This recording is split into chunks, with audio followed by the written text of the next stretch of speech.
बहुत पुरानी बात है। तामीरात के शहर आगरा में एक मिरासी रहता था। शहर की एक गरीब बस्ती में इसकी एक छोटी सी झोंपड़ी थी जिसमें वो अकेला ही रहता था। सिवाय खुदा के दुनिया में इसका कोई नहीं था। वो सीधी सादी और ईमानदाराना जिंदगी गुजारता था। हाजिर जवाबी इसकी खासियत और गाना बजाना इसका पेशा था। चुनाचे गा बजा कर ही अपना पेट पालता था। गाने बजाने से उसे 4 पैसे मिल जाते तो खा लेता, वरना भूखा ही सो रहता। एक बार वो दिन भर शहर की गलियों में गाना बजाता रहा, लेकिन किसी ने उसे 1 पैसा न दिया। रात को वो अपनी झोंपड़ी में आया और भूखा ही सो रहा। दूसरे दिन फिर सुबह सवेरे गाना बजाने के लिए निकल पड़ा। वो सारा दिन आगरा की गलियों में घूमता फिरता अपने फन का मुजाहिरा करता रहा, मगर इस दिन भी वो बेचारा खाली हाथ ही लौटा। ना किसी ने उसे 1 पैसा दिया और ना रोटी। रात को जब वो अपनी झोंपड़ी में आया तो मारे भूख के उसे नींद नहीं आ रही थी। वो सोच रहा था कि गाना बजाना ही तो इसका पेशा है और इसमें भी वो अपनी तरफ से कोई कसर उठा नहीं रखता। फिर न जाने क्यों लोग इसके गाने में दिलचस्पी नहीं रखते। अगर लोगों की दिलचस्पी का यही हाल रहा तो एक दिन उसे भूखों मरना पड़ेगा। आखिर उसे एक तरकीब सूझी। इसने सोचा कि हमारे मुल्क का शहंशाह बहुत रहमदिल और सखी है, क्यों न कल इसके दरबार में जाकर किस्मत आजमाई जाए। हो सकता है कि बादशाह या इसके किसी दरबारी को इसका गाना पसंद आ जाए और खाने पीने को कुछ मिल जाए। यही सोचते सोचते इसने रात गुजार दी। अगले दिन सुबह सवेरे इसने अपना ढोल उठाया और शहंशाह के दरबार की तरफ चल दिया। पैदल चलते चलते दोपहर हो गई थी। शहंशाह अपना दरबार बर्खास्त करने ही वाला था कि इतने में वो भी पहुंच गया। इसने दरबान से दरख्वास्त की कि शहंशाह को इत्तला कर दे कि एक मिरासी अपना गाना सुनाने के लिए हाजिर हुआ है। दरबान ने खबर पहुंचा दी। इस वक्त शहंशाह की मिजाजी कैफियत अच्छी थी, चुनाचे इसने मिरासी को गाने की इजाजत दे दी। मिरासी ने वहीं दरवाजे पर खड़े खड़े अपना गाना बजाना शुरू कर दिया। शहंशाह को इसका गाना इतना अच्छा लगा कि वो काफी देर तक इसका गाना सुनता रहा। गाना सुनते सुनते अचानक उसे याद आया कि मिरासी लोग तो बड़े मस्खरे और हाजिर जवाब होते हैं, क्यों ना आज इसकी हाजिर जवाबी को भी आजमाया जाए। शहंशाह ने उसे अंदर बुला लिया और इसके गाने की तारीफ करते हुए बोला, अरे मिरासी, तुम तो छुपे रुस्तम निकले। इतना अच्छा गाना बजाना जानते थे तो कभी पहले क्यों नहीं आए? तुम्हारा फन तो वाकई इनाम का मुस्तहिक है। शहंशाह ने मिरासी से पूछा, मेरे सर पर तो इतने घने बाल हैं, लेकिन मेरी इन हथेलियों पर बाल क्यों नहीं है?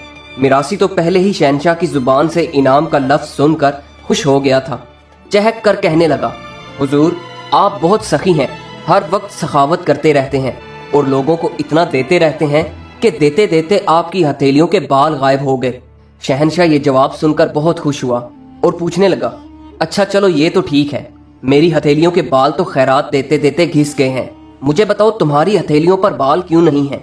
मिरासी बोला, हुजूर, असल में इनाम पाने का मौका तो आज मिला है, लेकिन इससे पहले मैं ख्वाब में ही हर रोज आपसे कुछ न कुछ लेता रहा हूँ, यहाँ तक कि लेते लेते मेरी हथेलियों के बाल भी घिस गए हैं। शहंशाह मिरासी का ये जवाब सुनकर और भी ज्यादा खुश हुआ और दरबार के हाजरीन की तरफ इशारा करते हुए पूछने लगा, अगर ये बात है तो इन सब दरबारियों की हथेलियों पर बाल क्यों नहीं है? मिरासी ने फौरन जवाब दिया, हुजूर, जब भी आप किसी को कुछ न कुछ देते हैं तो ये सब लोग हसरत और अरमान से अपनी हथेलियां मलते रहते हैं, इसीलिए उनकी हथेलियों के बाल भी घिस गए हैं। मिरासी की हाजिर जवाबी से शहंशाह बहुत खुश हुआ। इसने मिरासी से कहा, तुम्हारे गाने बजाने और हाजिर जवाबी ने हमारा दिल खुश कर दिया है। इसी खुशी में हम तुम्हें एक हाथी इनाम देते हैं। कुछ ही देर में एक अच्छा खासा पहाड़ जैसा हाथी मिरासी के सामने खड़ा था, लेकिन उसे इस शाही इनाम की कोई खुशी महसूस न हुई। वो ये सोच रहा था कि इस खुशी से क्या फायदा जो गम का कांटा बनकर चुभती रहे।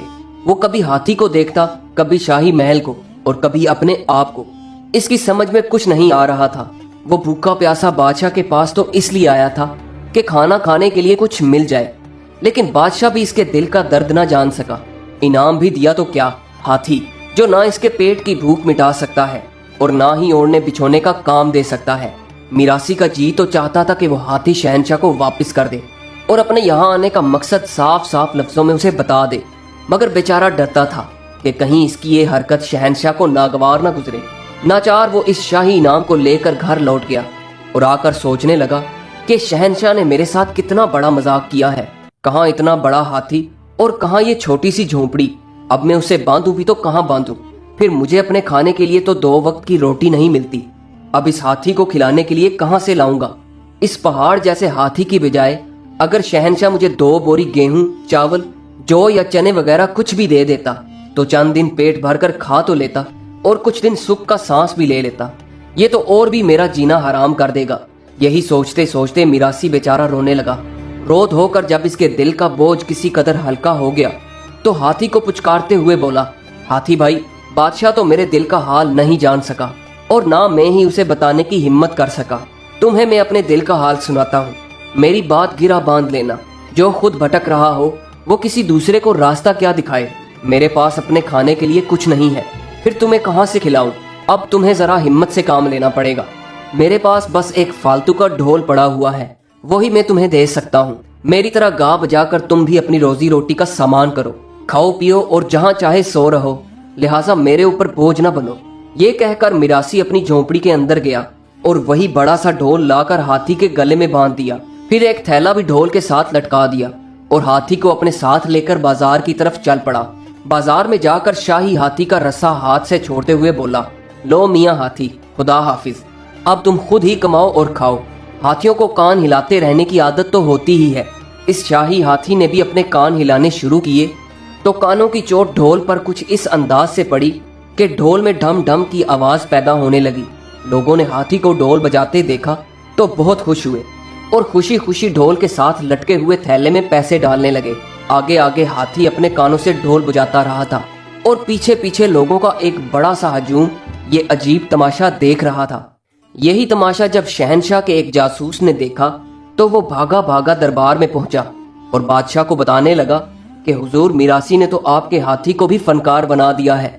वही हाथी ऐसा बढ़िया और खुश आहंग ढोल बजा रहा है कि लोगों का एक बड़ा हजूम इसका शैदाई बन गया है। हाथी अब अपने शैदाइयों को लिए गालिबन इस महल की तरफ आ रहा है। जरा देखिए तो क्या ही अजीब नजारा है। ये सुनकर शहंशाह भी महल से बाहर निकल आया। देखा तो वाकई मस्ती में झूमता हुआ शाही हाथी ढोल बजाता हुआ चलता आ रहा था और इसके पीछे बेशुमार लोग उसका तमाशा देखते आ रहे थे। शहंशाह ने फौरन एक प्यादा भेजकर मिरासी को तलब किया। मिरासी शहंशाह के सामने पेश हुआ तो शहंशाह ने पूछा, इसमें कोई शक नहीं कि सचमुच तुम एक बड़े फनकार हो। रातों रात इतने बड़े जानवर को किस खूबी से अपना फन सिखा दिया है और मैं देख रहा हूँ कि अब ये बहुत अच्छा ढोल बजा रहा है, लेकिन इतने बड़े हाथी को भरे बाजार में खुला क्यों छोड़ रखा है? अगर ये किसी को हलाक कर दे तो? इस बार मिरासी ने बगैर किसी तकल्लुफ के साफ साफ जवाब दिया, हुजूर, सच तो ये है कि मेरे लिए ये फन से ज्यादा पेट की मजबूरी है। दरअसल मेरे पास अपने खाने को कुछ न था, इसीलिए आपकी खिदमत में हाजिर हुआ था। आपका शुक्रगुजार हूँ कि हुजूर ने मेरे गाने बजाने की कदर की और खुश होकर नाचीज को इनाम का मुस्तहिक समझा। और पहाड़ जितना बड़ा ये हाथी तो मुझे शाही इनाम के तौर पर दे दिया, मगर इसके खाने पीने और रखने के लिए कोई मुनासिब जगह का बंदोबस्त नहीं किया। जिसके पास अपने खाने के लिए कुछ ना हो वो इतने बड़े हाथी की हिफाजत भला कैसे कर सकता है? खुद तो ढोल बजा बजा कर किसी न किसी तरह अपना पेट पालता था, अब इसके सिवा मेरे पास और क्या चारा था? एक ढोल इसके गले में भी बांध दिया और इसकी मिन्नत समाजत की कि लो मियाँ, मेरे ऊपर बोझ न बनो, खुद कमाओ और खाओ और जहाँ जी चाहे पड़े रहो।